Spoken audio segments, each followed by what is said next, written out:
ठीक है, तो अपन बात कर रहे थे कि भाई आपने रदरफोर्ड का ड्रॉबैक्स नहीं बताया था। So drawbacks of Rutherford model, if you write the drawback of Rutherford model, तो अपन कहेंगे देखो भाई ड्रॉबैक ऑफ रदरफोर्ड मॉडल में क्या था ना, एक तो सबसे बड़ा उसका ड्रॉबैक था कि he could not explain the stability of atom, he could not explain stability of atom। ठीक है ना, वो एटम की स्टेबिलिटी को एक्सप्लेन नहीं कर पाया। अब भाई अगर एटम की स्टेबिलिटी को एक्सप्लेन नहीं कर पाया तो फिर फायदा क्या, क्योंकि हमें तो एटॉमिक स्ट्रक्चर ही पढ़ना था, और अगर एटॉमिक स्ट्रक्चर पढ़ना है उसका ही स्टेबिलिटी नहीं बता पाया तो फिर हमें क्या फायदा।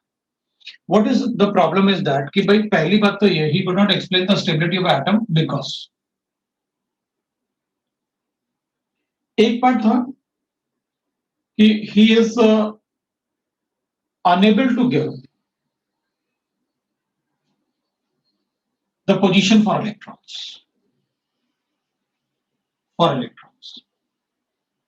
एक तो वो ये नहीं बता पा रहा था कि भाई इलेक्ट्रॉन का पोजीशन क्या होगा। दूसरा था according to classical mechanics, according to classical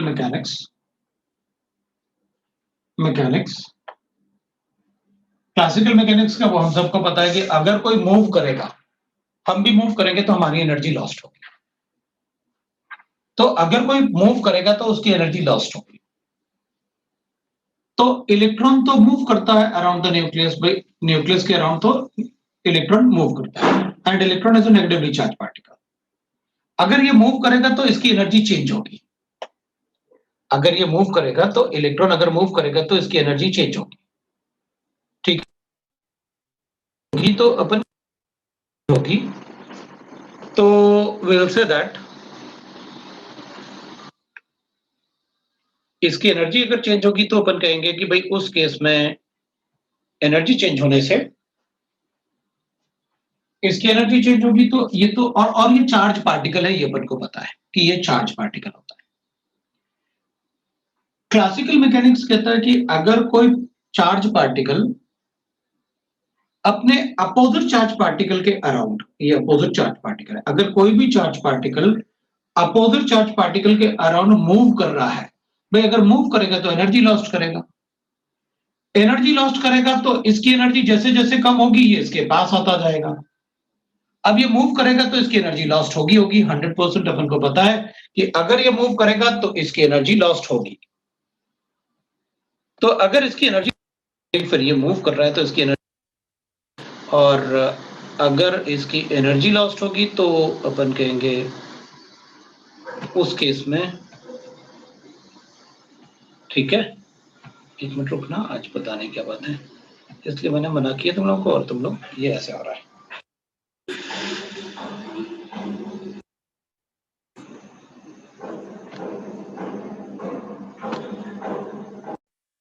एक मिनट रुकना तुम लोग।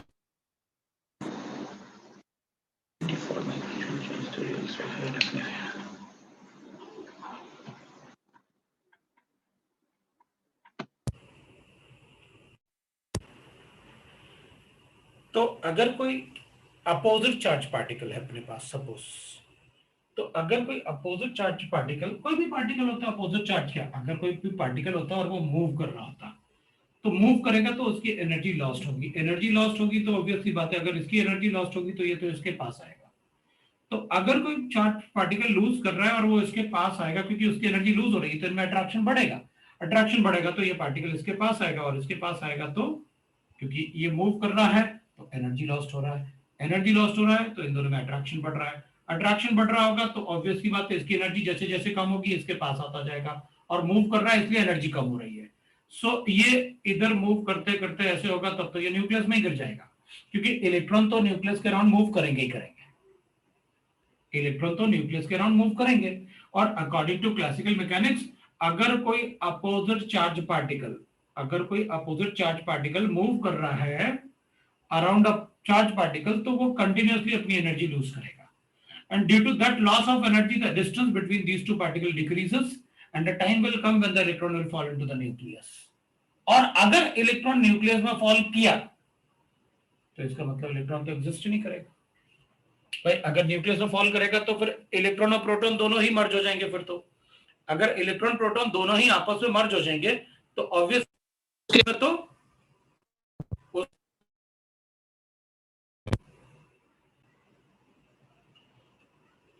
तो मैंने आपसे कहा कि भाई अगर मान लो ये पार्टिकल है और ये मूव कर रहा था, ये मूविंग अपोजिट चार्ज पार्टिकल अगर इसके पास मूव कर रहा है तो ऑब्वियस सी बात है, अपन को पता है वो क्या होगा, वो न्यूक्लियस में ये एक टाइम आएगा, ये मूव कर रहा है तो एनर्जी लॉस कर रहा है, और एक टाइम आएगा जब ये न्यूक्लियस में फॉल हो जाएगा.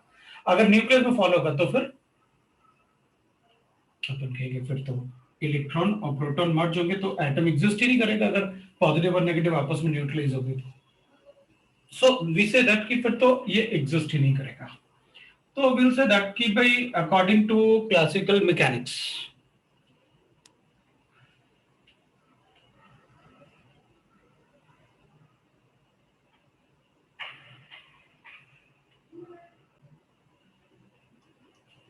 तुम लोग 1 मिनट रुकना बेटा, क्योंकि इसको ठीक करना पड़ेगा. ये मतलब अगर ऐसे होगा तो फिर कैसे बढ़वाएंगे. ओके.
वेट करना है.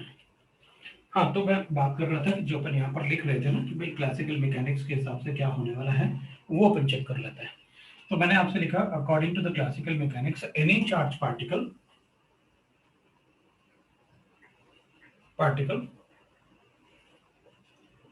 moving under the influence of opposite charge particle, moving under the influence of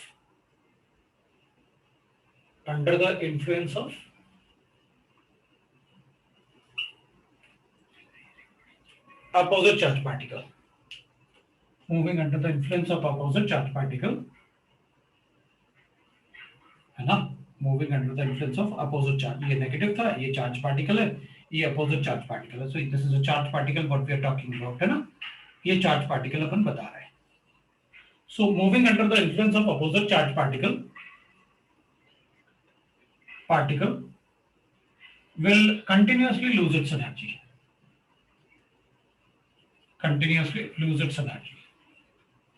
है ना, loss its energy, so the distance between them decreases, distance between them continuously decreases, तो उनके बीच का जो डिस्टेंस है ना वो कंटिन्यूसली डिक्रीज होगा, between them continuously decreases, continuously decreases, तो इनके बीच में जो सर ये वाला पॉइंट फिर कंटिन्यूसली से होता समझो। रहेगा, डिस्टेंस डिक्रीज होता रहेगा, and at one time the electron will fall into the nucleus. So एक टाइम ऐसा आएगा जब इलेक्ट्रॉन आपका न्यूक्लियस में क्या हो जाएगा, फॉल हो जाएगा, और अगर इलेक्ट्रॉन न्यूक्लियस में फॉल हो जाएगा into the nucleus, then atom does not exist. Atom cannot exist. So this is the reason he is not able to explain the stability of atom. वो atom की stability को explain नहीं कर पाएगा, है ना। सर ये वाला पॉइंट फिर से समझाओ ना। उसमें ये तो बेटा देख, अगर मान ले एक पार्टिकल है, चार्ज पार्टिकल, और ये नेगेटिव चार्ज पार्टिकल है, तो इन दोनों में एक अट्रैक्शन होता है, इलेक्ट्रोस्टैटिक अट्रैक्शन, ठीक है ना, इन दोनों में एक इलेक्ट्रोस्टैटिक अट्रैक्शन होगा। Yes sir. लेकिन अगर कोई इन दोनों में से एक पार्टिकल को स्टेबल मानते हैं और दूसरा मूव कर रहा है, अगर कोई भी पार्टिकल मूव करेगा तो उसकी एनर्जी लॉस्ट होगा। अगर उसकी एनर्जी लॉस्ट Yes, होगी sir. तो जैसे जैसे एनर्जी इसकी लॉस्ट होगी ये पास होता जाएगा और पास होता जाएगा, तो ये तो कंटिन्यूअसली अपन को पता है ना कि कोई भी इलेक्ट्रॉन जो है वो न्यूक्लियस के अराउंड कंटिन्यूअसली मूव करता रहता है। तो अगर वो कंटिन्यूअसली मूव करता रहता है और एनर्जी लॉस करेगा तो उसका डिस्टेंस भी कम होता रहेगा, डिस्टेंस कम होता रहेगा तो एक टाइम आएगा जब वो न्यूक्लियस में फॉल हो जाएगा।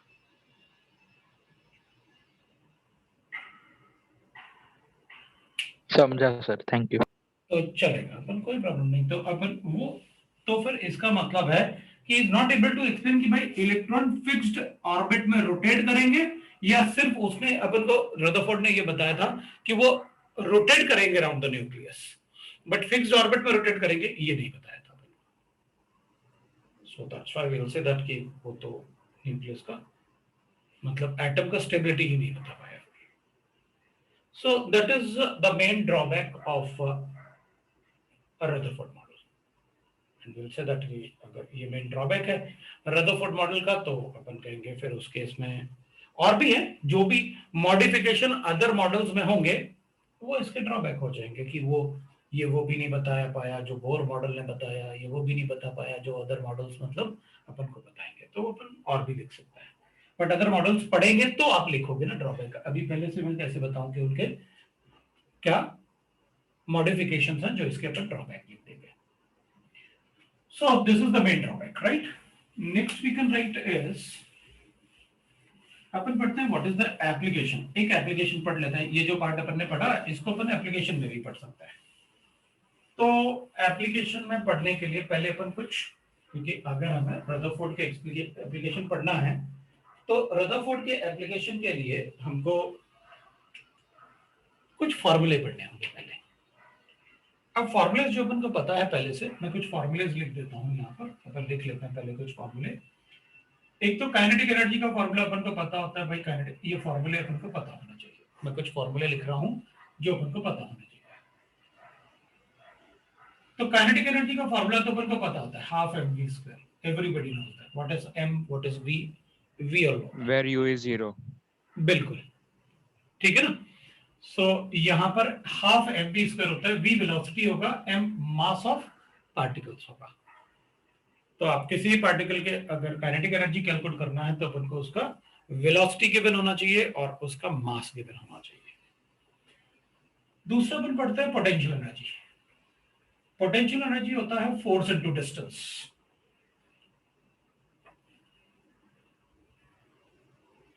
पोटेंशियल एनर्जी होता है फोर्स इनटू डिस्टेंस, है ना, फोर्स इनटू डिस्टेंस होता है potential energy. So potential energy will be equal to force into distance, तो अपन बता सकते हैं। और अपन इसको वैसे पोटेंशियल एनर्जी ऐसे भी लिखते हैं अपन, also we used to write that potential energy will be equal to, अपन इसको mgh से भी लिखते हैं, mgh where m is the mass of the body, g is the gravitational force, h is the height of the body.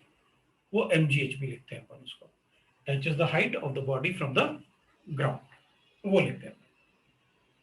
Next we can write as, जैसे अपन force की बात कर रहे हैं तो भाई फोर्स तो अपन ने पढ़ा हुआ है. अगर हम चार्ज की बात करेंगे, फॉर चार्ज तो कूलम्बिक फोर्स ऑफ अट्रैक्शन अपन ने पढ़ा हुआ है. Coulombic force of attraction, coulombic force होता है when we are having two charges. मान लो अपने पास एक चार्ज Q1 है और दूसरा चार्ज अपने पास एक डिस्टेंस पे Q2 है. वो अपोजिट चार्जेस भी हो सकते हैं और वो सेम चार्जेस भी हो सकते हैं. मतलब we can take a same charge और अपोजिट चार्ज, दोनों में से अपन कुछ भी ले सकते हैं.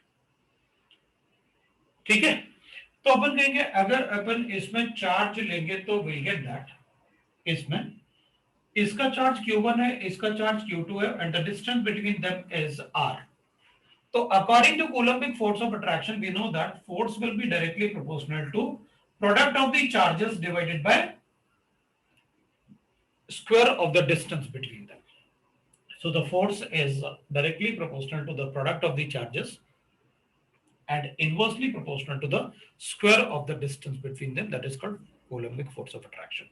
The charges can be same or they can be different. अगर different है तो अपन को पता है न्यूक्लियस और इलेक्ट्रॉन में अभी अपन ने डिफरेंट चार्ज लिया था, तो उनके बीच में अगर मैं फोर्स बताना है तो आप बता सकते हो एट एनी मोमेंट. सर यहाँ पर अपन बोलो कूलम्बिक फोर्स वापस समझाओ ना. कूलम्बिक फोर्स ऑफ अट्रैक्शन तो बेटा पढ़ा हुआ है सर, क्लास में अपन सबने. मास बोलो. नहीं सर, नहीं सर, पढ़ा वो था. Q1 चार्ज है कि मास? Q1 Q2 CBSE में नहीं मासेस पढ़ा. के फॉर्म में लिखोगे तो अपन ऐसे लिखेंगे ना, और इनके बीच में अपन फोर्स लिख लेंगे r डिस्टेंस. तो फोर्स मास के बीच में अपन m1 m2 लिखते हैं, वो ग्रेविटेशनल फोर्स हो जाएगा and we write that it is r square. तो ये भी होता है चार्ज के फॉर्म में वी यूज्ड टू राइट. अगर वो चार्जेस हैं, जैसे एक पॉजिटिव चार्ज है और दूसरा भी पॉजिटिव चार्ज है, तो ठीक है उनके बीच में क्या फोर्सेस होंगे, what are the forces acting between them, we are able to tell. तो वहां पर चार्जेस ले सकते हैं. और कूलम्बिक फोर्स अपन चार्जेस के लिए लिखेंगे तो विल राइट Q1 Q2. अगर मास के लिए लिखेंगे तो विल राइट M1 M2. दोनों ही पढ़े हुए हैं पहले, राइट ना, क्योंकि दोनों ही पढ़ते हैं. तो जैसे अपन मास के लिए लिखते हैं कि अगर two bodies are present and then the what will be the force of forces between acting between the two bodies having the mass m1 m2 placed at a distance of r. We used to write that upon charges की जगह उसे मास लिख लेने लगे, because अगर same charges है तो charges में भी बॉडीज में इंटरेक्शन तो होता ही है कि भाई सेम चार्ज है उनमें रिपल्शन होगा, अगर अपोजिट चार्ज है तो अट्रैक्शन होगा. ये फॉर्मूले सारे के सारे में फिजिक्स में पढ़ते हैं आप. तो मैं फिजिक्स के फॉर्मूले थे, केमिस्ट्री थोड़ी है, मैं तो फिजिक्स के कुछ फॉर्मूले यूज करूंगा क्योंकि मुझे पॉजिटिव और नेगेटिव चार्जेस थोड़े बताने थे. तो कूलम्बिक फोर्स ऑफ अट्रैक्शन सभी को पता होता है, मतलब कि भाई पॉजिटिव और नेगेटिव चार्जेस अगर हैं अपने पास तो चार्जेस के लिए वो Q1 Q2 अपन r स्क्वायर होता है, जबकि मास के लिए m1 m2 अपन r स्क्वायर. तो अपन को तो एटम में चार्जेस से डील करना है, हमें तो एक ही एटम से डील करना है, चार्जेस से डील करना है, तो मैंने चार्ज के फॉर्म में लिखा. यहां पर अपन प्रोपोर्शनलिटी कांस्टेंट लिख सकते हैं और you can write that F will be equal to K is a constant there Q1 Q2 divided by r square लिख सकते हैं. So we can say that the K is a constant there. वहां पर अपन ने एक proportionality constant ले लिया और K का वैल्यू अपन लिख भी सकते हैं. So value of K in MKS unit. So value of K की बात करूंगा तो it will be equal to 9 into 10 की पावर 9. K का वैल्यू लिखूंगा तो यूनिट अपने आप बना सकता हूं, F r स्क्वायर और Q1. तो अपन लिख सकते हैं फोर्स न्यूटन और r के लिए मीटर स्क्वायर और पर कूलम स्क्वायर लेते हैं. That can be the unit of K. तो थोड़ा सा अपन फिजिक्स में अपन यूनिट बता सकते हैं और उसमें K का वैल्यू MKS यूनिट में, because newton is a unit of force. Metre हम रेडियस को मीटर में लेंगे तो डिस्टेंस बिटवीन देम हमने मीटर में ले लिया, तो r स्क्वायर है तो मीटर स्क्वायर हो गया, और कूलम स्क्वायर बिकॉज चार्ज को हम कूलम्स में लेते हैं, तो वो K उसका यूनिट हो गया, राइट ना. Then we can write that. फिर इसलिए अगर हम चाहें तो पोटेंशियल एनर्जी को फोर्स इनटू डिस्टेंस के फॉर्म में भी लिख सकते हैं. यहाँ पर हम क्या करेंगे, फोर्स अपन को गिवन है कितना है, इसको यहाँ लिख सकते हैं फोर्स को. पोटेंशियल एनर्जी अगर कैलकुलेट करना है इन दोनों के बीच में कितना पोटेंशियल एनर्जी होगा, है ना, पोटेंशियल एनर्जी जो आपने पढ़ा हुआ है, पोटेंशियल एनर्जी हमेशा एक पार्टिकल का स्टडी विथ रिस्पेक्ट टू दूसरा पार्टिकल होता है। जैसे जब भी आप पोटेंशियल एनर्जी कैलकुलेट करते हो तो एमजीएच लिखते हो, तो एमजीएच का मतलब क्या है भाई, अर्थ के रिस्पेक्ट में किसी बॉडी को पढ़ रहे हो ना, which is at a height of H, वो अपन पढ़ते हैं ना अर्थ के रिस्पेक्ट में, तभी तो अपन जी को लेते हैं उसमें। तो फिजिक्स में जो आप थोड़ा बहुत पढ़ते हो वो अपन को ऑलरेडी पता है। तो इसमें फोर्सेस, ये फिजिक्स का फॉर्मूला जो मैंने यूज कर लिया, डिस्टेंस अपन को पता है आर, तो अगर मुझे पोटेंशियल एनर्जी लिखना है तो मैं इस फोर्स को यहां सब्स्टिट्यूट कर दूंगा और R the distance between the body, R से मल्टीप्लाई कर दूंगा, तो फोर्स को आप पोटेंशियल एनर्जी के फॉर्म में लिख सकते हो। तो आर एक कैंसिल हो जाएगा और आप पोटेंशियल एनर्जी बता सकते हो कि कितना होगा अगर चार्जेस के लिए लिखना है अपन को। तो फिर आप लिख सकते हो लीनियर मोमेंट। बताओ भाई लीनियर मोमेंटम कितना होता है? mv mv लीनियर मोमेंटम जो होता है वो mv होता है। तो अपन लिख सकते हैं लीनियर मोमेंटम होता है मास इनटू वेलोसिटी। तो ये अपन को मोमेंटम को, लीनियर मोमेंटम को जनरली अपन p से डिनोट करते हैं, तो अपन उसे लिख सकते हैं मास इनटू वेलोसिटी लिख सकते हैं, that is linear momentum. So linear momentum का मतलब है अगर कोई मूविंग बॉडी है तो उसका जो लीनियर डायरेक्शन ऐसे मोमेंटम होगा, तो उसका मास और उसकी वेलोसिटी उसका मोमेंटम बताएगा। अब कभी कभी अगर कोई बॉडी ऐसे ना, जैसे ये तो लीनियर मोमेंटम हो गया भाई, लीनियर मोमेंटम तो mv होता है, और कभी कभी क्या होता है कोई बॉडी ऐसे राइट ना, ऐसे सर्कुलर डायरेक्शन में भी मूव करता है, तो उसका एक पर्टिकुलर एंगल बनता रहता है, फिर एक पर्टिकुलर एंगल बनता रहेगा किसी भी मोमेंट पे। तो ये जो एंगल बनता रहेगा उसको अपन कहते हैं एंगुलर मोमेंटम। तो बताओ एंगुलर मोमेंटम कितना क्या होता है? वो भी फिजिक्स में पढ़ा हुआ है आपने। एंगुलर मोमेंटम कितना होता है? एंगुलर मोमेंटम कितना होता है भाई? Angular velocity into moment of inertia. ये वर्ड पढ़े होंगे आपने भाई, ये वर्ड आपने पढ़े हुए ना, मतलब नहीं सर, नहीं पढ़ा मोमेंट ऑफ इनर्शिया वगैरह पढ़े आपने थोड़े बहुत? सर। इनर्शिया पढ़ा था, लीनियर मोमेंटम पढ़ा था, एंगुलर मोमेंटम नहीं पढ़ा। तो एंगुलर मोमेंटम अगर हमें बताना है तो it is related to that कि अगर कोई बॉडी सर्कुलर डायरेक्शन में मूव कर रही है तो अपन उसका एंगुलर मोमेंटम कैलकुलेट करेंगे। m is the mass of body, v is the velocity of body and r is the radius of that angle जिससे वो मूव कर रहा है, जिस सर्कल में वो मूव कर रहा होगा, दैट इज कॉल्ड द, वो अपन को पता होना चाहिए। यहाँ सेंटर से लेके ये डिस्टेंस जो है वो r होगा, उसको अपन एंगुलर मोमेंटम कहते हैं। तो ये फिजिक्स में आप मैकेनिक्स में बहुत डिटेल में पढ़ोगे, ये तो कुछ भी नहीं है, तो सिर्फ आप मैं जो आपको बता रहा हूं, मैं तो 8th 9th के छोटे छोटे फॉर्मूले जो 8th और 9th में आपने पढ़ा होगा, उन फॉर्मूले को मैंने थोड़ा यूज कर लिया। तो अभी तो मुझे थोड़ा सा मतलब काइनेटिक एनर्जी और पोटेंशियल एनर्जी ही चाहिए दोनों, बाकी आगे अगर कभी यूज करूंगा तो मैं बताऊंगा कि भाई एटम में अपन क्यों लीनियर मोमेंट या एंगुलर मोमेंटम की बात कर रहे हैं।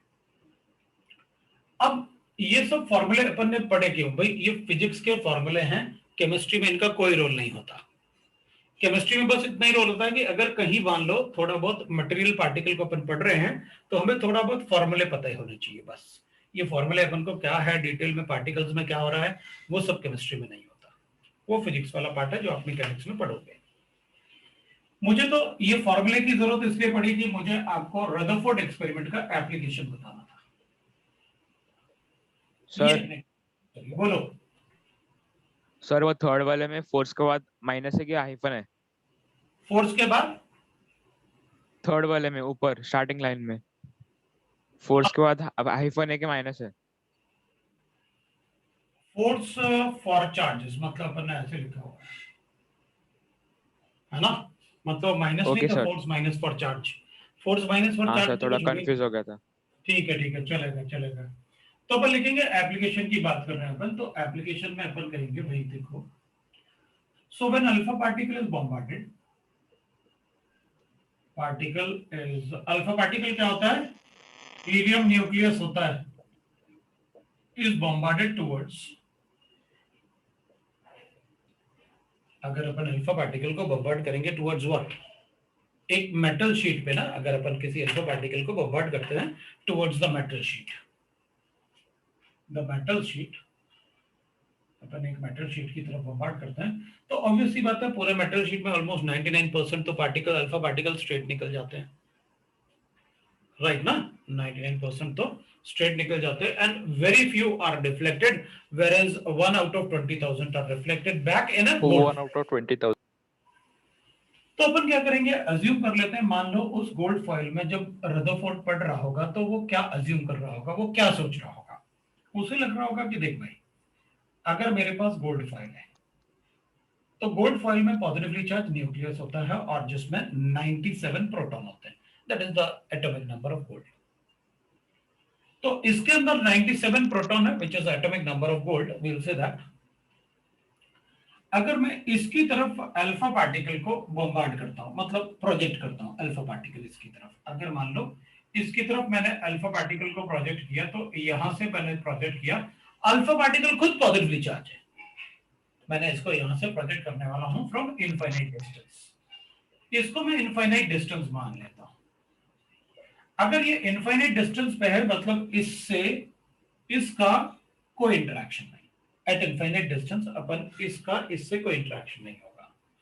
लेकिन जब अपन ने इसको प्रोजेक्ट किया तो ये इधर की तरफ आता गया आता गया आता गया, और अज्यूम कर लेते हैं दिस इज द पॉइंट, क्योंकि ये भी पॉजिटिव है ये भी पॉजिटिव है, this is the point where alpha particle feels the repulsion from that particle. एक दो पॉजिटिवली चार्ज पार्टिकल है दोनों, और वो बड़ा पार्टिकल है छोटा पार्टिकल है, अपन ने बड़े पार्टिकल की तरफ छोटे पार्टिकल को बम्बार्ड किया।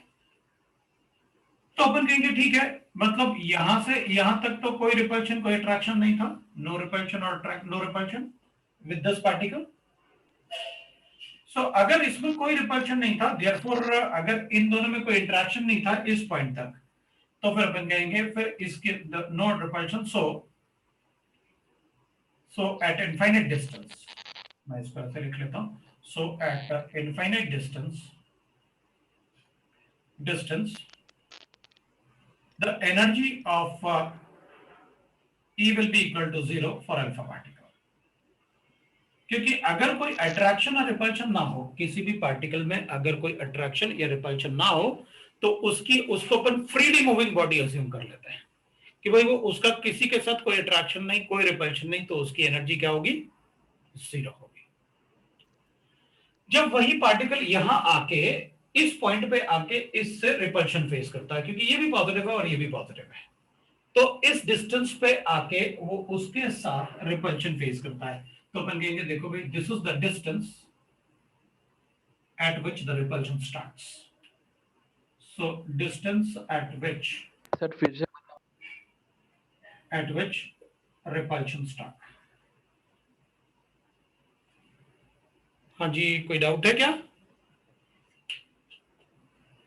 भाई यहां पर ये वो डिस्टेंस था जिसपे की रिपल्शन शुरू हो रहा है, तो जहां पर रिपल्शन शुरू हो रहा है तो ऑब्वियस सी बात है हम तो इन दोनों बॉडीज के बारे में वहां पढ़ना शुरू करेंगे ना जहां इनके बीच में कोई इंटरेक्शन होगा। जब कोई इंटरेक्शन ही नहीं, उनके बीच में कोई अट्रैक्शन कोई रिपल्शन नहीं, तो उसकी एनर्जी क्या अज्यूम करते हैं अपन, 0। अगर कोई मान लो एस्ट्रोनॉट यूनिवर्स में फ्लोट कर रहा है तो उसकी क्या एनर्जी होगी, 0, क्योंकि वहां कोई अट्रैक्शन नहीं होगा कोई रिपल्शन नहीं होगा, इसकी एनर्जी उसके ऊपर 0 अज्यूम करेंगे। तो any body which is moving freely without any interaction with other bodies, हम उसकी एनर्जी क्या अज्यूम करते हैं, 0। भाई जब तक अपन कहेंगे भाई वर्क डन करना है हमको, तो वर्क डन तो तब होगा ना जब कोई मतलब चेंज आएगा, कुछ तो प्रेशर लगाओ तब तो वर्क डन होगा, कुछ तो वर्क डन मतलब वर्क डन करने की ऐसे थोड़ी होता है हम खड़े हुए वर्क डन हो रहा है, भाई आप कुछ तो करोगे ना, कुछ तो प्रेशर लगाओगे, कुछ तो करोगे तब अपन वर्क डन कहेंगे उसको। तो अगर मैं खड़ा हूं तो वर्क डन 0। तो अगर कोई बॉडी फ्रीली मूव कर रही है, उसका किसी के साथ कोई इंटरेक्शन नहीं है, तो हमेशा फ्रीली मूविंग बॉडी का एनर्जी 0 होता है। तो यहां पर अगर इस बॉडी का इससे कोई इंटरेक्शन नहीं है तो अपन उसको 0 अज्यूम करेंगे, इस पॉइंट पे आके उसका इंटरेक्शन शुरू होता है। अब ये भी पॉजिटिव चार्ज है और ये भी पॉजिटिव चार्ज है, जैसे जैसे ये बॉडी इसकी तरफ आएगी तो ऑब्वियस सी बात है इस बॉडी को इससे रिपल्शन फेस करना पड़ेगा, क्योंकि दोनों ही पॉजिटिव चार्ज हैं। तो जैसे जैसे ये इसकी तरफ आ रहा है इसको रिपल्शन फेस करना होगा इस बॉडी को, तो जैसे जैसे इसकी तरफ आ रहा होगा ये अल्फा पार्टिकल, इसकी स्पीड स्लो होती जाएगी। Why it is so, because वो रिपेल कर रहा है अल्फा पार्टिकल को, तो एक पॉइंट पे आके अल्फा पार्टिकल रुक जाएगा। भाई इनिशियली तो बहुत स्पीड से आ रहा था, क्योंकि जब इसका कोई इंटरेक्शन कोई रिपल्शन फेस नहीं कर रहा, फट से आ गया। जैसे रिपल्शन शुरू हुआ इसका वेलोसिटी धीरे धीरे डिक्रीज हो गया, अब डिक्रीज होते होते होते होते होते यहाँ के मान लो रुक गया, क्योंकि उससे रिपल्शन फेस होगा ना, उससे टकरा थोड़ी सकता है ये जाके, क्योंकि दोनों पॉजिटिव चार्ज हैं। दो पॉजिटिव चार्जेस आपस में कोलाइड नहीं करेंगे, पॉसिबल ही नहीं ना, दोनों एक दूसरे को इतना ज्यादा रिपेल करेंगे, कोलाइड कैसे करेंगे? सेम चार्जेस कभी कोलाइड नहीं करेंगे। आप दो मैग्नेट साउथ पोल हो दोनों के, दोनों को लेके जाओ, वो ऐसे ऐसे रिपेल करेंगे, कभी नहीं जाएंगे अपने आप एक दूसरे के पास। तो दो पॉजिटिव चार्ज कभी एक दूसरे के पास नहीं जाएंगे, तो कभी एक दूसरे से कोलाइड नहीं करेंगे। अगर एक पॉजिटिव चार्ज को जैसे जैसे अपन इसको इसकी तरफ बॉम्बार्ड करेंगे, ये इधर आते आते यहां पर रुक जाएगा। अगर यहां पर रुक गया तो अपन कहेंगे ठीक है भाई, ये ऐसे इधर आते आते आते आते यहां पर आते आते रुक गया, ये यहां आके रुक जाता है अल्फा पार्टिकल। अगर अल्फा पार्टिकल यहां आके रुक जाएगा तो अपन कहेंगे देखो भाई, this is the closest distance, ये वो डिस्टेंस है जो maximum closest, this is the closest distance by alpha particle which can reach to the gold foil. Alpha particle जी ये वो क्लोजेस्ट डिस्टेंस होगा जिससे कि वो इसके न्यूक्लियस तक, जब अपन इसे ऐसे प्रोजेक्ट करेंगे, बॉम्बार्ड करेंगे, अपन ने इससे अल्फा पार्टिकल को इसकी तरफ फेंका, तो ये मैक्सिमम कितना पास तक जा सकता है इसके, तो इस डिस्टेंस तक जा सकता है। तो फिर अपन कहेंगे अच्छा, ये ऐसा कुछ डिपेंड नहीं करेगा कि यहां स्पीड ज्यादा थी तो ज्यादा पास तक जाएगा, अगर स्पीड कम है तो कम पास तक जाएगा, बिल्कुल डिपेंड करेगा अपन कहेंगे। लेकिन हम तो यही अज्यूम करेंगे कि भाई हमने इसे इसकी तरफ प्रोजेक्ट किया तो ये इस डिस्टेंस तक जाता है, तो इस डिस्टेंस के बाद वो रुक जाता है, तो अपन कहेंगे this is the minimum distance between these two, या अपन कहेंगे this is the closest distance between these two, the closest distance by which the alpha particle can reach to the nucleus of gold foil. तो अपन कहेंगे ठीक है, मैं इस क्लोजेस्ट डिस्टेंस को कैलकुलेट करना चाहता हूं, बताओ कैसे कैलकुलेट करें। तो अपन कहेंगे ठीक है भाई, हम कैलकुलेट कर लेते हैं, जब हमने इसको प्रोजेक्ट किया तो क्या हुआ होगा। हम क्या करेंगे, यहां पर चेक कर लेते हैं कि यहां पर काइनेटिक एनर्जी कितना रहा होगा। काइनेटिक एनर्जी तो हम कहेंगे जीरो रहा होगा, क्योंकि वो तो रुक गया यहां पर आके, इस पोजीशन पे आके रुक गया, तो काइनेटिक एनर्जी जीरो रहेगा। और यहां पर काइनेटिक एनर्जी क्या रहेगा, तो अपन कहेंगे यहां तो काइनेटिक एनर्जी मैक्सिमम रहेगा। काइनेटिक एनर्जी यहां मैक्सिमम क्यों रहेगा भाई, क्योंकि काइनेटिक एनर्जी मैक्सिमम इसलिए क्योंकि यहां तो रिपल्शन था ही नहीं ना, जस्ट शुरू ही हुआ था, तो यहां तो मैक्सिमम काइनेटिक एनर्जी होगा, ये मैक्सिमम काइनेटिक एनर्जी होगा। और वहां पर क्योंकि जैसे जैसे ये इसकी तरफ जाएगा तो इसका स्पीड कम होता जाएगा, स्पीड कम होते होते होते होते यहां के रुक गया, तो काइनेटिक एनर्जी जीरो। तो उसकी एनर्जी जो काइनेटिक एनर्जी मैक्सिमम थी वो गई कहां, तो अपन कहेंगे अच्छा, ये जैसे जैसे इधर जा रहा था उससे रिपल्शन फेस कर रहा था, तो इसका एनर्जी क्या हो रहा था, रिपल्शन किसकी वजह से आता है, पोटेंशियल एनर्जी की वजह से, क्योंकि उसके इंटरेक्शन से वो पोटेंशियल एनर्जी आ रहा था। तो हम क्या करेंगे, हम कहेंगे यहां पर तो उनमें रिपल्शन नेग्लिजिबल था, तो पोटेंशियल एनर्जी क्या होगी, जीरो। लेकिन यहां पर इसमें रिपल्शन मैक्सिमम था, तो पोटेंशियल एनर्जी क्या होगी, मैक्सिमम होगी यहां पर पोटेंशियल एनर्जी। तो एक तरीके से हमने कंजर्व कर लिया कि यहां पर काइनेटिक एनर्जी जो है वो वहां जाके पोटेंशियल एनर्जी में कन्वर्ट हो गई। ये अपन बहुत सारे फिजिक्स में आप बहुत सारे एग्जांपल पढ़ते हो, हमने टेबल से बुक को गिरा दिया तो बुक नीचे जाके स्ट्राइक करेगा, तो बताओ क्या हुआ उसमें, कितना एनर्जी था बुक का जब स्ट्राइक किया फ्लोर को, तो अपन कहेंगे ये बताओ कितना स्पीड से जाके नीचे हिट किया, तो जितना स्पीड से जाके नीचे जाके हिट करेगा उतना ही ज्यादा उसका पोटेंशियल एनर्जी होगा। अपन कहते हैं वो काइनेटिक एनर्जी पोटेंशियल एनर्जी में कन्वर्ट होगी। मतलब ऐसे तमाम एग्जांपल अपन ने पढ़े हुए हैं। वही वाटरफॉल जो है, जब वाटरफॉल जहां हिट करता है नीचे गिरेगा पानी, तो वहां गर्म क्यों होता है पानी, तो अपन कहते हैं वो स्पीड से जो काइनेटिक एनर्जी होती है वो पोटेंशियल एनर्जी में कन्वर्ट हो जाती है, तो वो जो एनर्जी रिलीज होती है पोटेंशियल एनर्जी, वो पानी को गर्म कर देती है। तो ऐसे हमने तमाम एग्जांपल पढ़े हुए हैं पोटेंशियल एनर्जी का काइनेटिक एनर्जी में कन्वर्जन, या काइनेटिक एनर्जी का पोटेंशियल एनर्जी में कन्वर्जन। ये छोटे क्लासेस में बहुत ज्यादा अपन को बताया जाता है। तो अपन कहेंगे भाई यहां पर काइनेटिक एनर्जी बहुत ज्यादा थी और वहां जाके काइनेटिक एनर्जी जीरो होगा, जितना यहां पर काइनेटिक एनर्जी था, और पोटेंशियल एनर्जी, क्योंकि पोटेंशियल एनर्जी तो मैं आपको बोल भी रहा था कि पोटेंशियल एनर्जी हमेशा कैलकुलेट किया जाता है दो पार्टिकल्स के बीच का इंटरेक्शन, तभी तो अपन उसको mgh लिखते हैं, जी इसलिए कि ग्रेविटेशनल फोर्स, हम अर्थ के रिस्पेक्ट में पढ़ते हैं। तो अपन कहेंगे यहां पर पोटेंशियल एनर्जी मैक्सिमम होगी, तो अपन ठीक है, अपन कहेंगे भाई फिर कंजर्व कर देते हैं कि हमारे पास इनिशियल एनर्जीज ये थे, जब इंटरेक्शन शुरू हुआ, तो this is the initial energy and this is the final energy. तो अपन कहेंगे ठीक है, फाइनल एनर्जी और इनिशियल एनर्जी को आप कंजर्वेशन लॉ फॉलो कर लो, क्योंकि energy neither it can be created nor it can be destroyed. तो अपन कहेंगे applying the law of conservation of energy, the law of conservation of energy, applying the law of conservation of energy, अपन कहेंगे potential energy plus kinetic energy, दोनों ही जो initially थे उनको लिख लो, राइट, और फिर बाद में potential energy plus kinetic energy जो फाइनल हो गए वो लिख लो। What will be the final kinetic energy and the potential energy वो लिख लो आप। तो अपन क्या करेंगे, इनिशियली पोटेंशियल एनर्जी तो जीरो था, लेकिन काइनेटिक एनर्जी तो half mass of alpha particle and the velocity of alpha particle, जो इनिशियली आपने यहां पर अज्यूम करना है कि यहां पर कितना मास तो वही रहेगा जो यहां था वो यहां भी रहेगा, लेकिन यहां पर इसकी वेलोसिटी हम अज्यूम करेंगे क्योंकि यहां से इंटरेक्शन शुरू हुआ। तो यहां से इंटरेक्शन शुरू हुआ मतलब यहां से पोटेंशियल एनर्जी जनरेट होना शुरू हुई और मैक्सिमम पोटेंशियल एनर्जी यहां तक हुई, क्योंकि यहां से काइनेटिक एनर्जी कम होता जाएगा क्योंकि स्पीड कम हो रही है, और पोटेंशियल एनर्जी बढ़ता जाएगा क्योंकि जो काइनेटिक एनर्जी कम होती जा रही है वो पोटेंशियल एनर्जी में कन्वर्ट होती जा रही है, और यहाँ के सारा का सारा काइनेटिक एनर्जी किस में कन्वर्ट हो गया, पोटेंशियल एनर्जी। तो अपन लिखेंगे ठीक है भाई, पोटेंशियल एनर्जी कितना लिखूं मैं, तो अब अपन कहेंगे देखो ये दोनों ही चार्ज पार्टिकल है, इसको Q1 ले लो, इसको Q2 ले लो, तो मैं पोटेंशियल एनर्जी को लिख सकता हूं K into Q1 Q2 divided by R not का स्क्वायर। आर नॉट का स्क्वायर क्यों, क्योंकि पोटेंशियल एनर्जी है तो मुझे आर लेना पड़ेगा। मैंने आपको बताया था potential energy is equal to होता है फोर्स इनटू डिस्टेंस, है ना।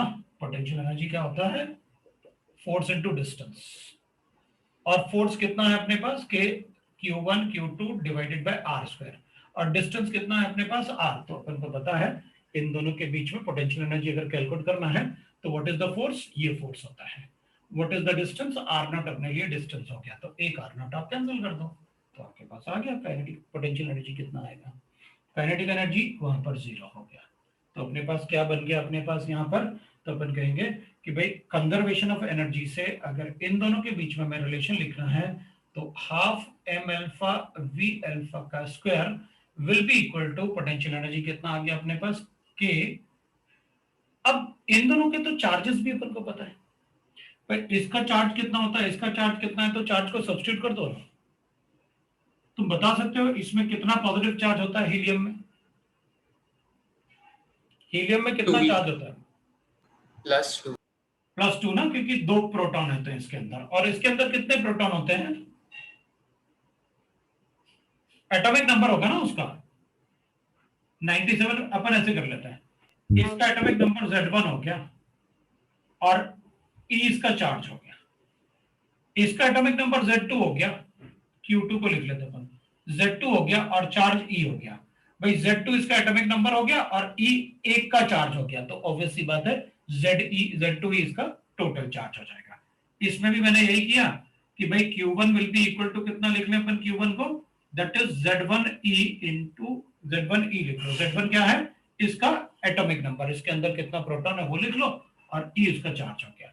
तो अपन Q1 की जगह क्या लिख लें, तो अपन कहेंगे देख भाई Q1 मतलब हीलियम का चार्ज Z1E, और Q2 मतलब गोल्ड फॉइल का चार्ज Z2E, और डिवाइड बाय आर नॉट, ये बन गया अपने पास फॉर्मूला।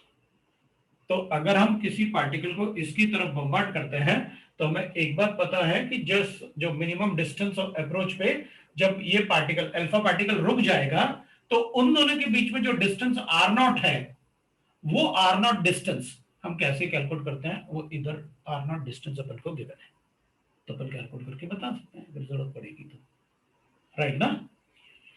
तो अपन क्या करेंगे, मैं इसको हटा रहा हूं ना, अब ये वाले फॉर्मूले हटा रहा हूं मैं, इन फॉर्मूले की अपन को जरूरत नहीं है। mgh सबको पता है, अपन को चार्ज के फॉर्म में लिखना था तो अपन को पता था फोर्स क्या था, k Q1 Q2 divided by R square, और डिस्टेंस था r, तो r कैंसिल करके अपन ने पोटेंशियल एनर्जी चार्जेस के फॉर्म में लिख लिया।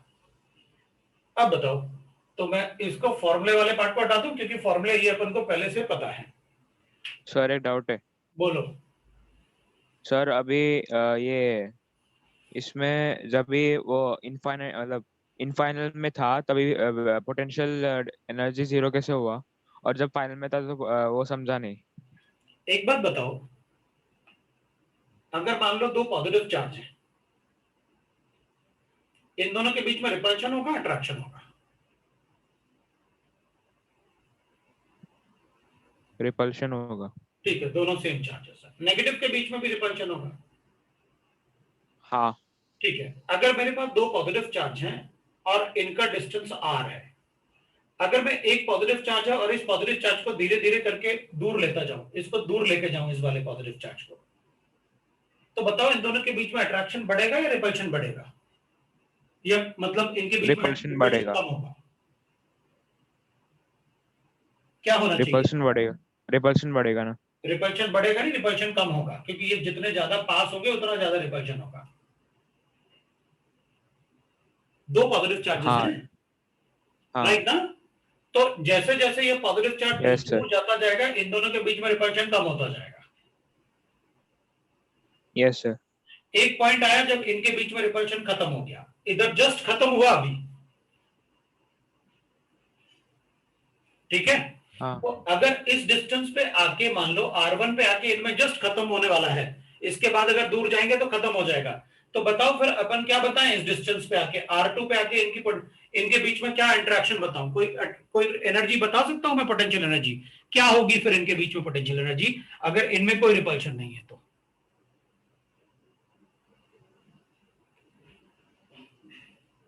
भाई जब ये दूर जा रहे थे तो इनकी पोटेंशियल एनर्जी कम होती जा रही थी, दूर जा रहे थे तो इनकी पोटेंशियल एनर्जी कम होती जा रही थी। तो जब वो उनमें कोई अट्रैक्शन ही नहीं है तो उनकी पोटेंशियल एनर्जी क्या बोलोगे फिर? जीरो। मैंने भी यही कहा। सर तो काइनेटिक एनर्जी कैसे जीरो हुआ फाइनल में? इस वाले में ना, इस हाँ वाले में वो ना, तो वाला मैंने पार्ट बताया ना समझा। काइनेटिक एनर्जी तो मैक्सिमम लिया मैंने, नहीं लेकिन तब वो नहीं, कन्वर्जन थोड़ी इसमें शुरू हुआ था अपना। हमने तो, फाइनल में, फाइनल में। हाँ तो अपन बार बार बोल तो रहा था मैं कि जब किसी बॉडी का किसी से कोई इंटरेक्शन नहीं हो, जैसे मैंने एस्ट्रोनॉट का एग्जांपल लिया था, तो उनकी एनर्जी अपन जीरो क्यों ले रहे हैं? क्योंकि उनका कोई अट्रैक्शन रिपल्शन नहीं है किसी के साथ। वेलोसिटी अपन क्यों बोलेंगे जीरो है? वेलोसिटी जीरो नहीं थी, अपन काइनेटिक एनर्जी बोल सकते हैं, लेकिन कैलकुलेट कैसे करोगे उसको? उनका मास, तो यूनिवर्स में बताओ उनका ग्रेविटेशनल मास कितना होगा? भाई मास तो अपन कैलकुलेट करते हैं ना, तो जो फ्लोट कर रहे हैं उनका मास क्या ले लूं मैं? जीरो। तो फिर काइनेटिक एनर्जी क्या ले लूं मैं? जीरो। मैंने भी वही कहा कि energy of a freely moving body is always assume to be zero. और मैंने बेटा इसलिए कहा कि मतलब जनरली बच्चे बोल देते हैं कि सर हमने पढ़ा हुआ है ये 9th में, आप चिंता मत करो, आप अपना काम, आप ये बताओ कि कंसेप्ट क्या है, हमें क्या करना है। वो सारी चीजें हमें पता है, काइनेटिक एनर्जी क्या है, पोटेंशियल एनर्जी क्या है, वो हमको पता थी। आप बस हमें ये बताओ कि कंसेप्ट क्या है, आप रदरफोर्ड का क्या बताना चाहते हैं इसमें? तो रदरफोर्ड ने जो अल्फा पार्टिकल को बम्बार्ड किया होगा ना, तो ऐसा तो है नहीं कि भाई अगर गोल्ड फॉइल इधर है तो कहीं से भी रिपल्शन शुरू हो गया होगा, एक पर्टिकुलर पॉइंट पे आके रिपल्शन शुरू हुआ होगा।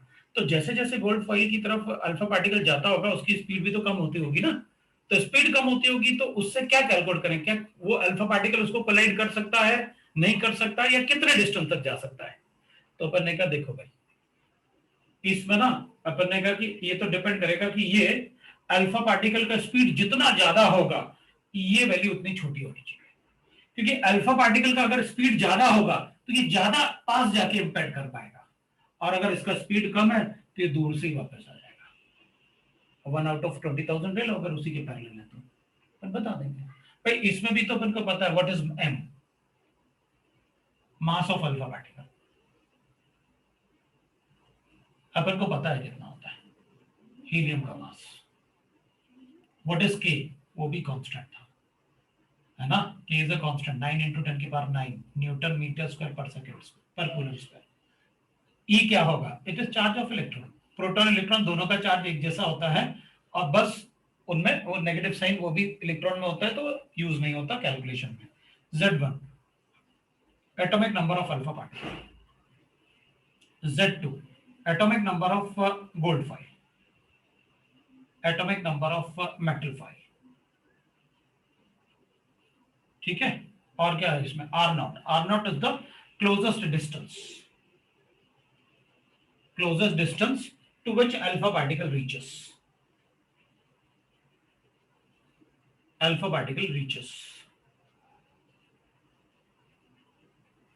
है ना, वो क्लोजेस्ट डिस्टेंस होगा जहां तक वो रीच कर सकता है। और अपन कहेंगे velocity, v is the velocity of alpha particle, वो तो आपने लिख दिया, यहाँ अल्फा लिखने का मतलब है आप उसको वेलोसिटी ऑफ अल्फा पार्टिकल बता रहे हैं,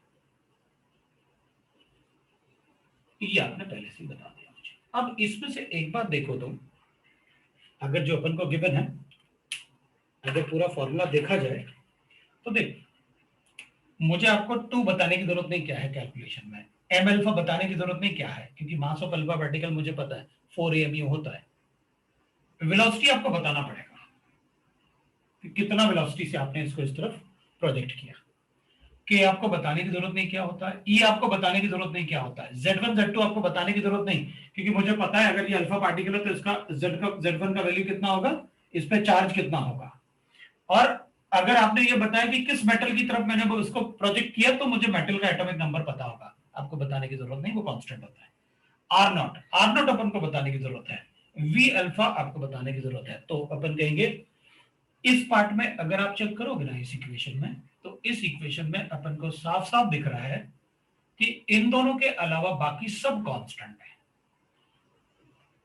तो अगर इन दोनों के अलावा बाकी सब कांस्टेंट है तो अपन तो सीधा सीधा कहेंगे भाई ये तो ऐसे हो जाएगा, इनवर्सली प्रोपोर्शनल, मतलब जितना ज्यादा वेलोसिटी होगा अल्फा पार्टिकल का उतना ज्यादा पास तक जाएगा इसके न्यूक्लियस के, जितना ज्यादा वेलोसिटी होगा उतना कम आर नॉट होगा, आर नॉट का वैल्यू उतना छोटा होगा, इसका मतलब उतना ज्यादा पास तक जाएगा। तो सीधी सीधी बात है, वो तो अपन को पता है भाई, अगर हम किसी बॉल को किसी बॉल की वेलोसिटी बहुत ज्यादा है तो वो बहुत ज्यादा अच्छे से इंपैक्ट करेगा रादर देन जिस बॉल की वेलोसिटी कम है। तो जितना ज्यादा वेलोसिटी होगा उतना छोटा ये वैल्यू होगा, तो जितना ज्यादा वेलोसिटी होगा उतना छोटा ये वैल्यू होगा, लिख लेंगे अपन, कोई प्रॉब्लम नहीं।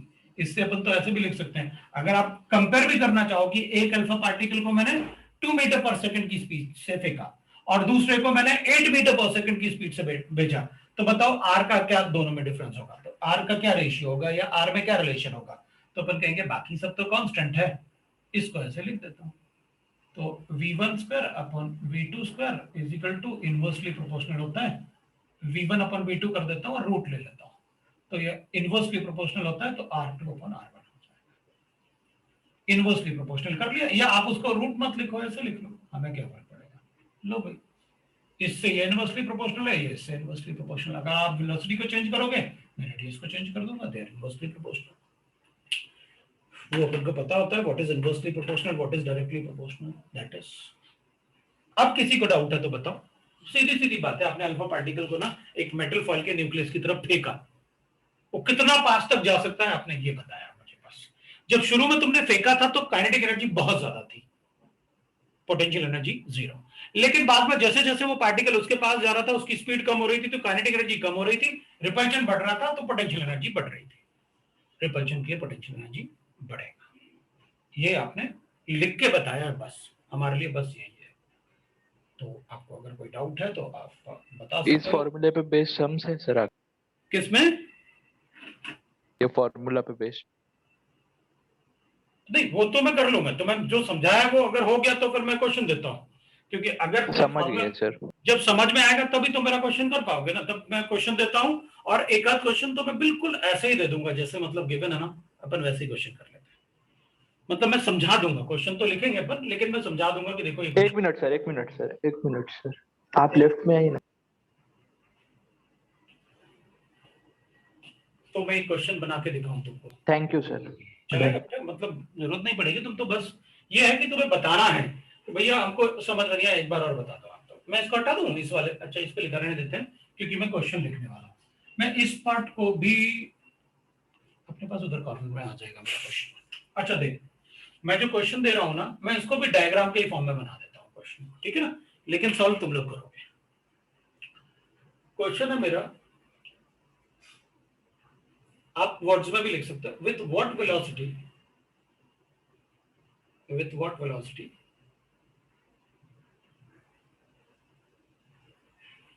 velocity the alpha particle must be projected लिखो या bombarded लिखो, दोनों ही सही होंगे हमारे लिए। must be bombarded towards the nucleus of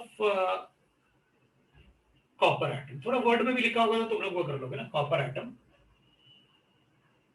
copper atom, so that it will reach to the distance of, reach to a distance of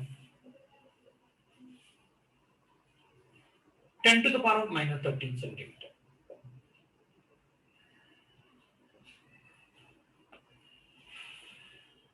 Given atomic number of copper is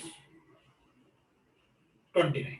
ये उसका एटॉमिक नंबर मैंने इसलिए दे दिया कि चलो अगर किसी को नहीं पता होगा तो वो अपन को बता भी देगा कि ठीक है भाई हमको पता है कितना एटॉमिक नंबर है। अच्छा, अब आपको अच्छे से समझ में आ गया। देखो मैं क्या लिख रहा था कि भाई मेरे पास ये कॉपर न्यूक्लियस है जिसमें 29 प्रोटॉन है।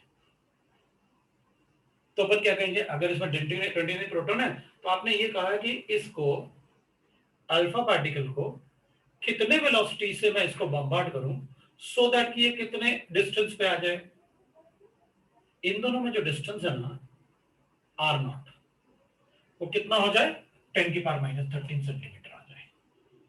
तो बताओ कितने वेलोसिटी से प्रोजेक्ट करें। तो अपन यही तो बोल रहे थे हम आपसे कि भाई बताओ इसको कितने वेलोसिटी से प्रोजेक्ट करें अल्फा पार्टिकल को कि ये आर नॉट 10 की पावर माइनस 13 हो जाए। लेकिन इस बार मैंने इसको कॉपर ले रखा है और इसको अल्फा पार्टिकल ले रखा है। ये मेरा क्वेश्चन है। तो वैसे तो आपके सामने सारा कुछ है ही, कोई कंजर्वेशन करके अपन ने फॉर्मूला तो बना ही लिया। हमें तो सिर्फ फॉर्मूला में वैल्यूज डाल के और बता देना आंसर। तो आप एक आंसर कैलकुलेट करके बताओ मुझे।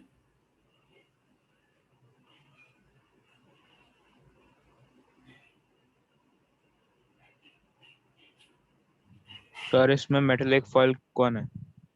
मेटलिक फॉइल कौन है, ये लिखा तो है कॉपर। इस बार अपन ने गोल्ड की जगह मेटल फॉइल कॉपर का ले लिया।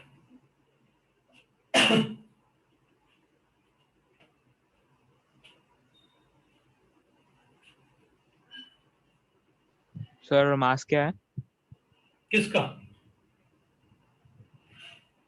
मास मास किसका मास?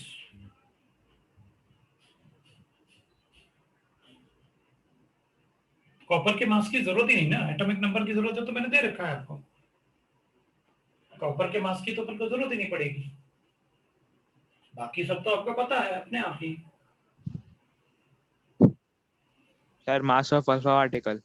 वो तो 4 AMU होता है।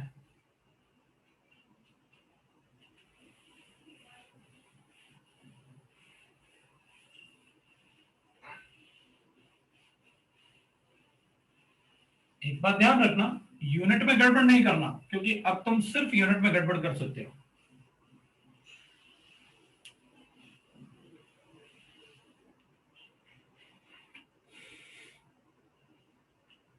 सारा वैल्यूज एमकेएस यूनिट में लेना, क्योंकि के का वैल्यू मैंने आपको एमकेएस यूनिट में बताया 10 इंटू 10 के पावर 9।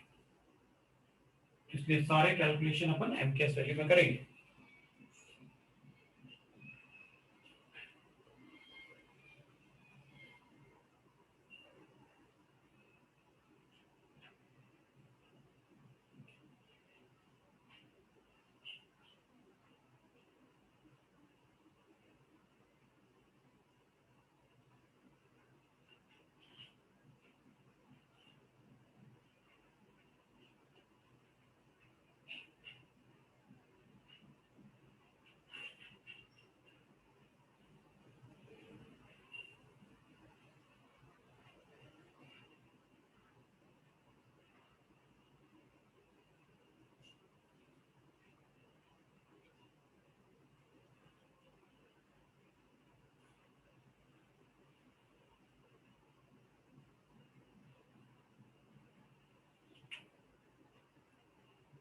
वैल्यू सब्स्टिट्यूट किया, हाँ सर हो गया। कितना आंसर आया? 522 इंटू 10⁻11 आया, n m square c⁻²।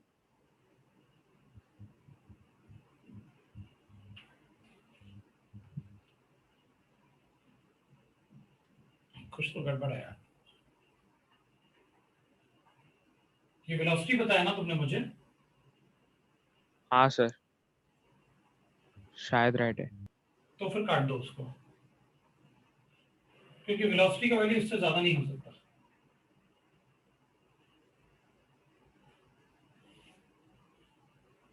भाई किसी का वेलोसिटी इससे ज्यादा हो सकता है क्या? किसी पार्टिकल का वेलोसिटी इससे ज्यादा नहीं सर। नहीं सर। तो तुमने कुछ गड़बड़ किया, क्योंकि किसी भी पार्टिकल का वेलोसिटी इससे ज्यादा तो नहीं हो सकता। मैं लिखूं? मैं एक बार ना वैल्यू सब्स्टिट्यूट करता हूं, क्योंकि मुझे पता है तुम लोग ना वैल्यू सब्स्टिट्यूट करने में गड़बड़ करोगे, कैलकुलेशन नहीं करोगे आप। मैं एक बार वैल्यू सब्स्टिट्यूट कर देता हूं। 1/2 मास of alpha particle is 4 AMU। 4 AMU मतलब दिस मच kg। ये तो m का वैल्यू हो गया। मास 4 AMU था ना अल्फा पार्टिकल का मास, तो मैंने AMU को कन्वर्ट कर लिया किसमें? kg में। वेलोसिटी मुझे कैलकुलेट करना है अल्फा पार्टिकल का। k का वैल्यू 9 इंटू 10⁹ है। Z1 इज अल्फा पार्टिकल, उसका एटॉमिक नंबर 2 होता है। मैं E को मल्टीप्लाई करके E² कर दूंगा मैं। तो Z2 ले लेता हूं मैं 29, वो आपने दे रखा है मुझे।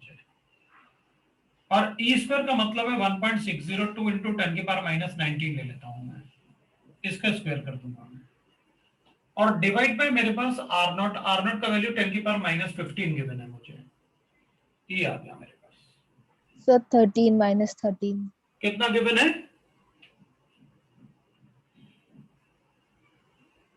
कितना गिवन है?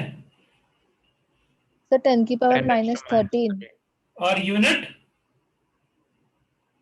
मीटर में -15 होगा। दैट इज वही किया बेटा मैंने। हम मैं बार बार बोल तो रहा था तुमसे, तुम लोग अगर कहीं गलती करोगे तो यूनिट में करोगे, और वो मुझे पता है। सर मैंने उसको 10⁻³ पकड़ा था। मैं तो देखो, मैं तुमसे ये नहीं कर बेटा कि तुमने गलत किया या क्या किया। मैं चाहता था कि एक बार तुम जब सब्स्टिट्यूट करोगे ना वैल्यूज को अपने आप, मैं भी तो करके दे सकता था कि दे दो ना यार, बच्चे फटाफट अपने आप कर लेंगे, वो सोचेंगे मुझे आ गया। क्योंकि तुम लोग कैलकुलेशन में शायद गलती नहीं करोगे, मुझे पता है तुम गलती सब्स्टिट्यूशन में करोगे, इसलिए मैं सब्स्टिट्यूशन तुमसे करवाना चाहता था। गलत बताओगे चलेगा। अब आपको एक बात और हमेशा के लिए याद हो गया ना कि यार कभी भी v का वैल्यू इससे ज्यादा नहीं बताना है। अगर आ रहा है तो मैंने गलती की है, ये भी तो पता चल गया ना आपको हमेशा के लिए, राइट ना? इसलिए मैंने आपसे सब्स्टिट्यूट करवाया, मुझे पता था कि आप लोग गड़बड़ करोगे। चलेगा ना? क्या प्रॉब्लम होता है अगर गड़बड़ किया भी तो। इधर इसको मल्टीप्लाई कर लेते हैं अपन, पहले तो इसको ऐसे कर दूं, ऐसे कर देते हैं। इधर इसको मल्टीप्लाई करूंगा तो 27 + 15 कितना होता है? 27 + 15 42। सो 1.66 इंटू 10⁻⁻42 इंटू वी अल्फा का स्क्वायर कर लेता हूं। इधर ले गया मैं, सर 1.66 वो मल्टीप्लाई क्यों किया? मल्टीप्लाई कर रखा है ना मैंने, तो कर दिया ना, पता तो रखा हुआ है 1.66 इसलिए क्योंकि ये 4 AMU था ना, और AMU कोई MKS यूनिट थोड़ी होता है, वो तो kg या ग्राम होता है। तो आप kg लिखो Okay, इसको, तो sir, 1 okay. AMU कितना होता है अपन को पता है? 1.66 इंटू 10⁻⁻27 kg। ये अपन को पता है, इसलिए मैंने 4 AMU को कन्वर्ट कर लिया। पक्का ना? Okay sir. हाँ ठीक है बेटा, तो कोई बात नहीं। हाँ जो भी डाउट हो आप बिल्कुल पूछ लेना कि भाई इसमें नहीं नहीं सर मत बताओ। इंटू सर 10, हाँ बोलो। सर और नॉट 10⁻13 था ना, आपने 10⁻15 लिखा है। हाँ तो सेंटीमीटर में लिखा ना, लेकिन ये तो मीटर में कन्वर्ट किया ना मैंने, MKS यूनिट है ना सारा। ये केजी इसलिए तो कन्वर्ट कर रहा हूं, वरना -24 ग्राम पढ़ा था अपन ने कि 1.66 इंटू 10⁻⁻24 ग्राम। ये इसको भी तो केजी में कन्वर्ट किया मैंने, क्योंकि अपने पास के का वैल्यू जो लिख रहे हो ना वो न्यूटन मीटर स्क्वायर पर कूलम स्क्वायर, ये भी एमकेएस यूनिट है। कूलम एमकेएस यूनिट है, तो अपन को सारे एमकेएस यूनिट लेने पड़ रहे हैं ना। अपन को हर एक वैल्यू MKS यूनिट में चाहिए, ये kg में चाहिए, ये मीटर पर सेकंड में आएगा, ये हमको मीटर स्क्वायर में चाहिए, ये है ये वैल्यू।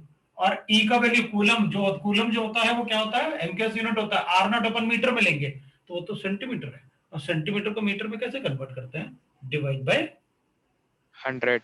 तो मैंने उसको किया ना 10⁻⁻15। Okay sir. ठीक है ना।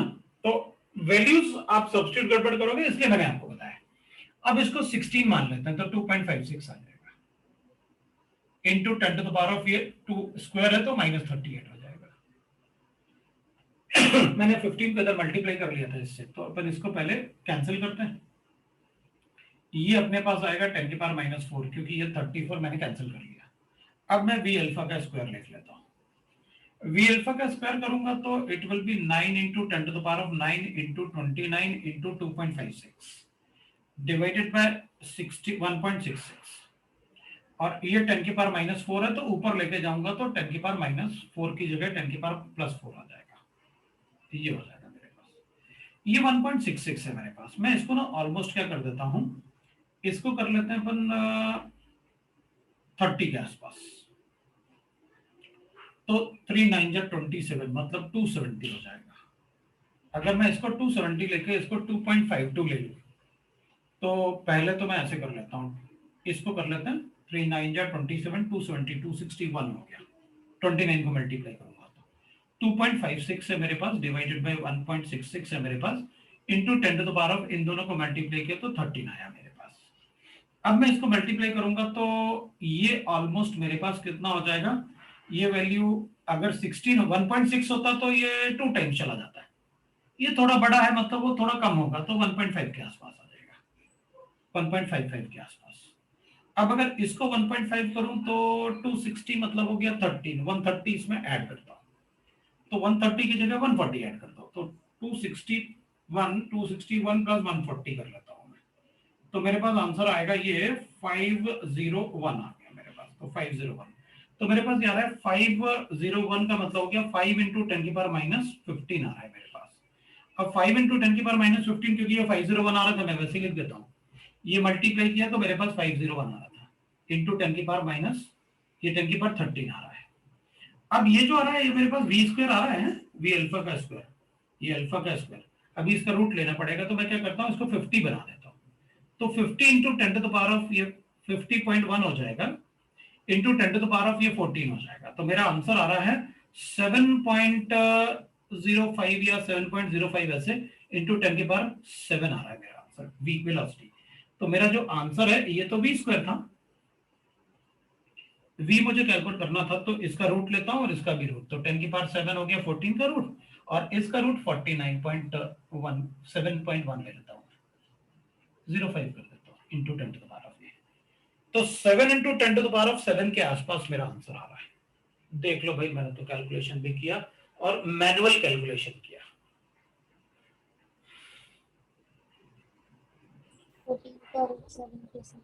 6.99 अगर आ रहा है तो भी सही है, क्योंकि मैंने यहां थोड़ा सा 6.56 को 6.5 को 6.6 को थोड़ा छोटा किया था तो 1.5 भी हो सकता है, मतलब 50 की जगह वो 48 या 47 भी हो सकता है, ये 50 की जगह वो कैलकुलेट करूंगा मैं थोड़ा सा फटाफट, बट मैंने ऑलमोस्ट, अगर वैल्यूज जो ऑप्शंस में गिवन है वो दूर दूर है, थोड़े उनमें डिफरेंस है, तो अपन फटाफट मैं अपना कैलकुलेशन ऐसे कर लूंगा। ये कैलकुलेशन था भाई, कभी कभी तो मैं मैनुअल कैलकुलेशन करके दिखाऊंगा कि देखो कैसे राउंड ऑफ करके सर कैलकुलेशन करते हैं विदाउट यूजिंग कैलकुलेटर्स। तो मेरे ख्याल से अपन को समझ में आ गया कि आप क्या रदरफोर्ड ने अपन को बताया था about the nucleus of atom, और कैसे उसने कैलकुलेट किया था कि भाई there is how we can compare the velocity and the distance from the nucleus, closest distance from the nucleus कैसे कैलकुलेट करेंगे अपन वो बता सकते हैं। So this is about the Rutherford experiment. It's application जो मतलब उसने अपन को बताया था, बट उसको है ना, उसने सिर्फ काफी कुछ अपन को पढ़ना होता है, और एप्लीकेशन में कभी कभी शायद अपन से क्वेश्चन पूछ भी ले लेकिन थोड़ा सा मैंने इसलिए आपको बताया कि थोड़े फिजिक्स के फॉर्मूले तो जो फिजिकल केमिस्ट्री में यूज होंगे, एटॉमिक स्ट्रक्चर में यूज होगा ज्यादा, अगर यूज होगा तो बाकी चैप्टर्स में फिजिक्स के फॉर्मूले यूज नहीं होने वाले, बाकी चैप्टर्स में तो प्योर केमिस्ट्री होगी अपने पास। तो next we can write is, अब अपन पढ़ेंगे that is quantum theory of light. अपन पढ़ेंगे क्वांटम थ्योरी ऑफ लाइट,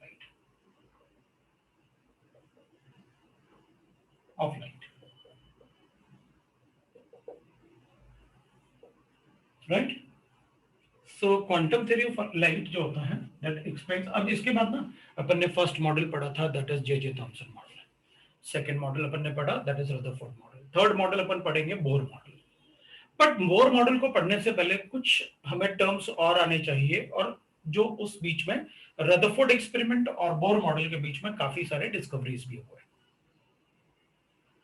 तो उन डिस्कवरीज के बेसिस को भी बोर ने यूज किया था टू एक्सप्लेन इट्स मॉडल, तो अपन को थोड़ा सा उन डिस्कवरीज के बारे में पढ़ना चाहिए। सो quantum theory of light explains that light has a dual character,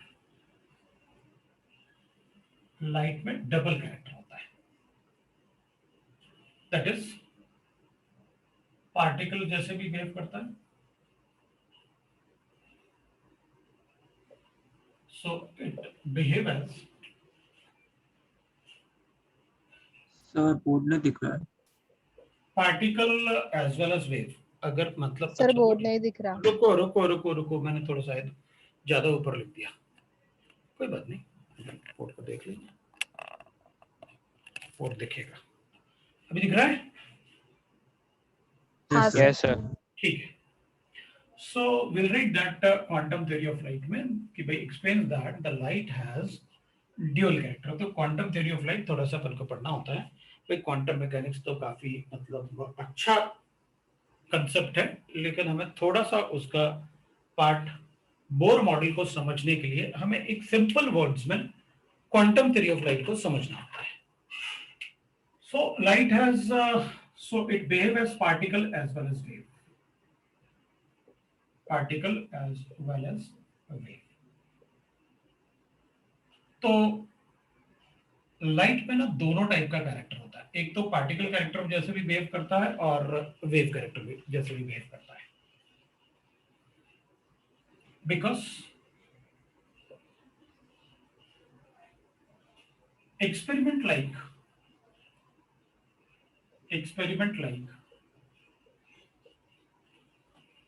interference and diffraction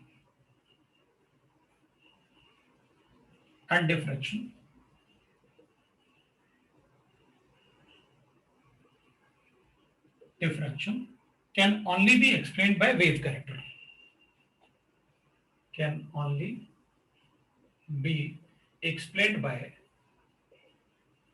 wave character. मतलब लाइट का अगर हमें इंटरफेरेंस और डिफ्रैक्शन, ये लाइट के एक्सपेरिमेंट्स होते हैं, और उनको अपन तभी एक्सप्लेन कर सकते हैं जब मैं लाइट का वेव कैरेक्टर अज्यूम करूं, नहीं तो उनको एक्सप्लेन नहीं कर सकता। और दूसरे जैसे black body radiation and photo electric effect है, experiment like black body radiation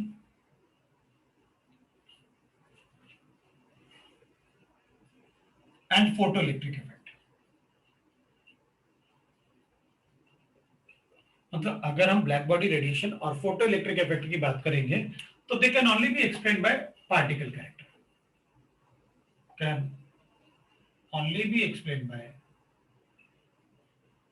अपन इनको तभी बता सकते हैं जब आप लाइट का पार्टिकल कैरेक्टर अज्यूम करोगे, पार्टिकल कैरेक्टर ऑफ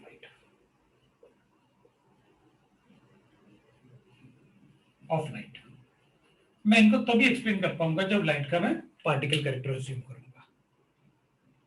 ठीक है भाई, मतलब मुझे लाइट का पार्टिकल और वेव कैरेक्टर दोनों ही एक्सप्लेन करने पड़ेंगे। अब जैसे इंटरफेरेंस है, डिफ्रैक्शन है, वैसे तो आपको फिजिक्स में पूरा वेव ऑप्टिक्स करके, पूरा ऑप्टिक्स करके बहुत सारा, वेव ऑप्टिक्स का सारा ही ऑप्टिक्स करके बहुत बड़ा चैप्टर होता है। मतलब आप लगभग 2 महीने पढ़ेंगे ऑप्टिक्स, ज्यादा ही पढ़ेंगे फिजिक्स में। लेकिन मुझे इंटरफेरेंस और डिफ्रैक्शन, ये मतलब इंटरफेरेंस होता क्या है?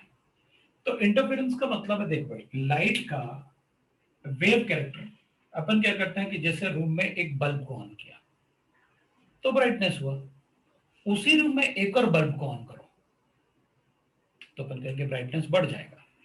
ब्राइटनेस क्यों बढ़ा? क्योंकि पहले वाले बल्ब का जो वेव्स था, लाइट वेव्स, दूसरे वाले बल्ब का भी उसमें लाइट वेव्स मर्ज हो गया और दोनों मिलके एक बड़ा वेव बना लिया, तो उससे ब्राइटनेस बढ़ गया। That is called interfering of two waves, उससे बड़ा वेव बनेगा। तो ये कैरेक्टर मैं तभी एक्सप्लेन कर सकता हूं इंटरफेरेंस वाला, जब इसमें वेव कैरेक्टर हो। पार्टिकल मर्ज नहीं होते कभी कि एक पार्टिकल है दूसरा पार्टिकल है चलो मर्ज कर देते हैं इनमें, वो मर्ज कभी नहीं होते। वहीं दूसरी तरफ इस टाइप के जो इफेक्ट है, जैसे ब्लैक बॉडी रेडिएशन और photo electric effect. Photo electric effect का मतलब है कि मैं किसी चीज को फोटोन के बेसिस पे इसको उससे इजेक्ट करवा दूं। अपन को पता है कोई भी मैटर अपने आप इजेक्ट नहीं होगा या अपने आप जमीन से उछल नहीं जाएगा, वो तभी उछलेगा जब उसमें कोई फोर्स लगेगा। ये पार्टिकल अपने आप ऐसे नहीं इजेक्ट नहीं हो जाएगा, यहां से निकल नहीं जाएगा अपने आप, ये तभी निकलेगा जब मैं इससे बड़ा पार्टिकल इसको हिट करूं, तब ये यहां से उछल जाए, तभी पॉसिबल है। तो फोटो इलेक्ट्रिक इफेक्ट तो वही होता है कि मैं इलेक्ट्रॉन को मेटल सरफेस से इजेक्ट करवाना चाहता हूं। इसका मतलब है आपने कोई पार्टिकल तो इसमें फेंक के मारा है जिससे वो उछल गया, उस टाइप के फोटो इलेक्ट्रिक इफेक्ट होते हैं। तो अपन कहेंगे अच्छा, और वो मैंने लाइट को ही ऐसे फोटो ना, जैसे फोटोवोल्टिक सेल देखा तो अपन ने, फोटोवोल्टिक सेल, उसमें क्या होता होगा, जो मेटल शीट लगा होता है उसमें आप पहले फोटोन को मारते हो, वो फोटोन उस इलेक्ट्रॉन को लिफ्ट कर देता है। तो फोटोन का मास तो बहुत कम होता है इलेक्ट्रॉन के कंपैरिजन में, तो अपन उसको देखेंगे कैसे फोटो इलेक्ट्रिक इफेक्ट में आप एक्सप्लेन करने वाले हो कि वो इलेक्ट्रॉन कैसे इजेक्ट हुआ। लेकिन वो तभी पॉसिबल है जब कोई अपन ने मास पार्टिकल उसको हिट किया होगा, तो वो अपन तभी एक्सप्लेन कर सकते हैं जब अपन कहें कि लाइट में पार्टिकल कैरेक्टर है। तो हमने क्या अज्यूम किया कि जैसे कि लाइट में भाई, अब लाइट ऐसे एक्सपेरिमेंट भी शो कर रहा है जिसमें वेव कैरेक्टर है, लाइट ऐसे एक्सपेरिमेंट भी शो कर रहा है जो पार्टिकल कैरेक्टर से ही हो सकते हैं। तो हमने डिसाइड कर लिया कि लाइट हैज ड्यूअल कैरेक्टर। तो अपन क्या बोलते हैं कि anything which travels on a straight path, कोई भी चीज अगर स्ट्रेट पाथ पे ट्रेवल करेगी तो उसमें पार्टिकल होगा। और अपन को पता है कि लाइट स्ट्रेट पाथ पे तो ट्रेवल करता है लेकिन वेव के फॉर्म में होता है। भाई beam of light upon torch ऐसे करता है ना, टॉर्च अपन ने जलाया उसमें एक बीम ऑफ लाइट फोकस्ड होता है, और वो क्या होता है, लेजर लो लाइट वगैरह देखा होगा ना अपन, रेड कलर का ऐसे ऐसे बनाते रहते हैं, तो वो स्ट्रेट लाइन में जाता है, इसका मतलब लाइट में पार्टिकल कैरेक्टर तो है। और अगर स्ट्रेट लाइन में ट्रेवल कर रहा है तो पार्टिकल कैरेक्टर है, और वेव के फॉर्म में ट्रेवल करता है, इसलिए अपन कहते हैं कि वो उसमें लाइट में पार्टिकल और वेव दोनों कैरेक्टर है। अब लाइट जो होता है, अब पहले अपन ये देख लें कि भाई लाइट बनता किससे है, क्योंकि तभी तो अपन एक्सप्लेन कर पाएंगे। पहले मैं लाइट के कंपोनेंट को बताऊं कि लाइट कैसे बनता है। तो light is made of electromagnetic radiations, मतलब लाइट में इलेक्ट्रिक और मैग्नेटिक रेडिएशंस होते हैं, उसको अपन लाइट कहते हैं। तो अपन एक बार चेक करेंगे इलेक्ट्रोमैग्नेटिक रेडिएशन ऑफ लाइट। तो ठीक है भाई, electromagnetic radiation of light, magnetic radiation of light,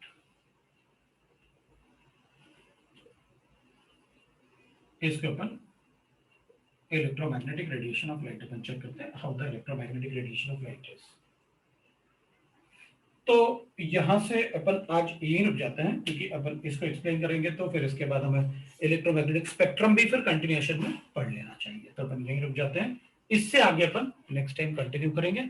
और आपके पास होमवर्क, मैंने आपसे कहा आपका होमवर्क है डीपीपी 1 और 2, ये आपका होमवर्क है, ठीक है ना? तो वो सर इसका फोटो भेज दीजिए ना अभी। किसका फोटो? डीपीपी सर 1 और 2 डिफ्रैक्शन का। मतलब, अच्छा अच्छा, मुझे लगा इसी का फोटो निकाल के भेज दो। ठीक है, सर डिफ्रैक्शन मतलब डिफ्रैक्शन मतलब लाइट में मतलब एक होता है कि भाई जैसे अपन ने इंटरफेरेंस करके ब्राइटनेस बढ़ा दिया तो कभी कभी इंटरफेरेंस उल्टा भी हो जाता है। जैसे अपन रिमोट से लाइट अगर अपन वॉल्यूम को बढ़ा सकते हैं तो कम भी कर सकते हैं, वो कम करने के लिए डिफ्रैक्शन होता है। ओके